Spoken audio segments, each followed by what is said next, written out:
Assalamualaikum warahmatullahi wabarakatuh. Jumpa lagi dalam Tokoh Dunia Populer, referensi para tokoh dunia yang berisi tentang fakta dan etika.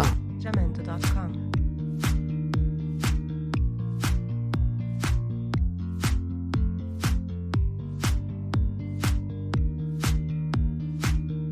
Jamendo.com.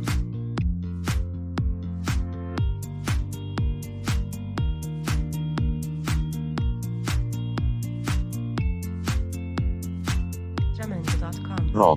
Dr. Baharudin Jusuf Habibie adalah Presiden Indonesia ketiga periode tanggal 21 Mei tahun 1998 sampai 20 Oktober tahun 1999. Sebelumnya pernah menjabat Wakil Presiden, Menteri Riset dan Teknologi serta berbagai jabatan strategi lainnya semasa pemerintahan Presiden Soeharto.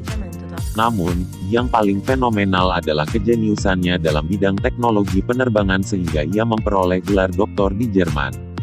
Bagaimana kisahnya? Atau tepatnya pola asuh yang diterapkan di lingkungan hingga B.J. Habibie bisa mencapai prestasi yang jarang dimiliki masyarakat Indonesia itu? Sejak bayi, ayah, Alwi Abdul Jalil Habibie, sering membacakan 1 hingga 2 juz Al-Quran untuk menonton Rudy, nama kecil B.J. Habibie, yang selalu rewel. Mendengar ayah saya baca Quran, saya diam. Tapi saya rasa saya diam bukan karena mengerti bahwa itu ayat suci, tapi indera pendengaran saya bertanya-tanya suara apa itu. Lalu kakak saya cerita, sejak usia 3 tahun saya pandai membaca Quran, kata Habibie seperti dimuat di buku biografinya, Rudy, kisah masa muda sang visioner, yang ditulis oleh Gina S. Nur dan diterbitkan tahun 2015. Saat berusia 2-3 tahun, Rudy adalah anak yang selalu ingin tahu segala sesuatu dan cerewet menanyakan segala sesuatu yang ditemui dan dilihat pada ayahnya. Ayahnya tidak kesal dengan pertanyaan Rudy tersebut, tapi menjawabnya dengan serius. Ia tidak menjawab dengan jawaban yang sederhana, tetapi menjawabnya dengan serius tapi dengan cara yang sesederhana mungkin sehingga anak kecil pun tahu. Melalui cara alwi tersebut, Rudy tumbuh menjadi manusia yang gemar mencari setiap masalah dan menemukan solusinya, termasuk dalam teknologi kedirgataraan yang menjadi pakar ilmu penerbangan yang terkenal di dunia. Ayahnya mengajarkan membaca agar Rudy bisa menemukan jawabannya melalui buku-buku. Ayahnya pun membeli bermacam-macam buku untuk dibacakan Rudy. Hasilnya, usia 4 tahun, Rudy sudah lancar membaca dan rajin melahap buku-buku yang disediakan ayah. Sejak usia 4 tahun, buku menjadi cinta pertama Rudy dan membaca menjadi bagian hidupnya. Rudy membaca buku apa saja, mulai ensiklopedia sampai buku cerita, buku-buku karya Leonardo da Vinci dan buku fiksi ilmiah karya Jules Verne menjadi buku-buku favorit Rudy. Rudy pun senang sekali membuka buku-buku dalam bahasa Belanda.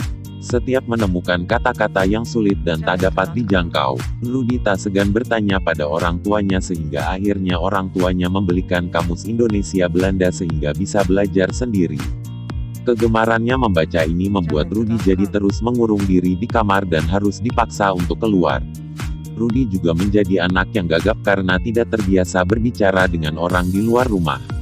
Ayah Rudy adalah seorang petani dan sosok pekerja keras yang pendiam, selalu menjadi contoh bagi seluruh anak-anaknya dapat menjadi contoh untuk anaknya untuk selalu menjadi manusia yang bermanfaat bagi orang banyak. Ibu Rudy, Tuti Marini Puspowardojo, adalah sosok ibu yang tangguh dengan segenap hati, seorang diri memiliki semua kemampuannya untuk mewujudkan cita-cita menjadi seorang ilmuwan hebat.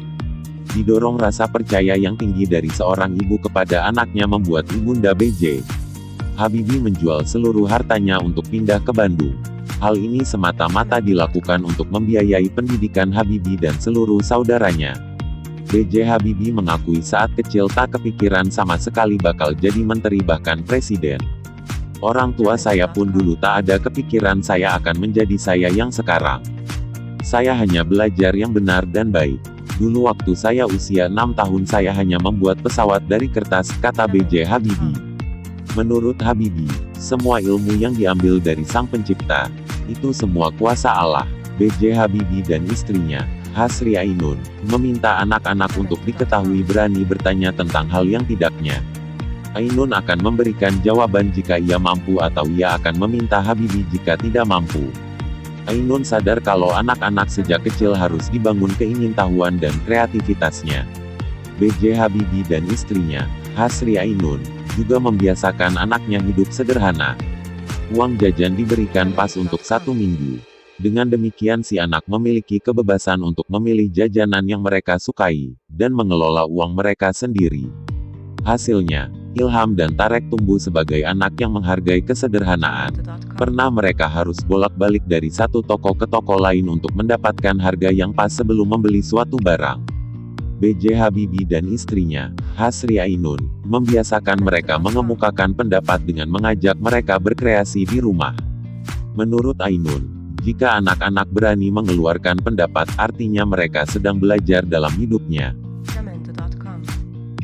Itulah tadi kilas balik masa hidup B.J. Habibie bermula dari ketaatan ia kepada Tuhan dan kedua orang tua, membawa ia menggapai cita-cita. Setiap orang memiliki cita-cita, tetapi yang paling penting adalah memulai cita-cita tersebut dengan ikhtiar dan tawakal. Dan juga jangan lupa untuk meminta restu kedua orang tua kita sebab itu adalah pintu gerbang dalam membuka dan meraih cita-cita. Demikianlah informasi dari tokoh dunia populer. Jangan lupa subscribe dan share, karena sebaik-baiknya manusia adalah yang mau menyampaikan kebaikan meskipun kebaikan itu terasa berat untuk disampaikan. Wassalamualaikum warahmatullahi wabarakatuh.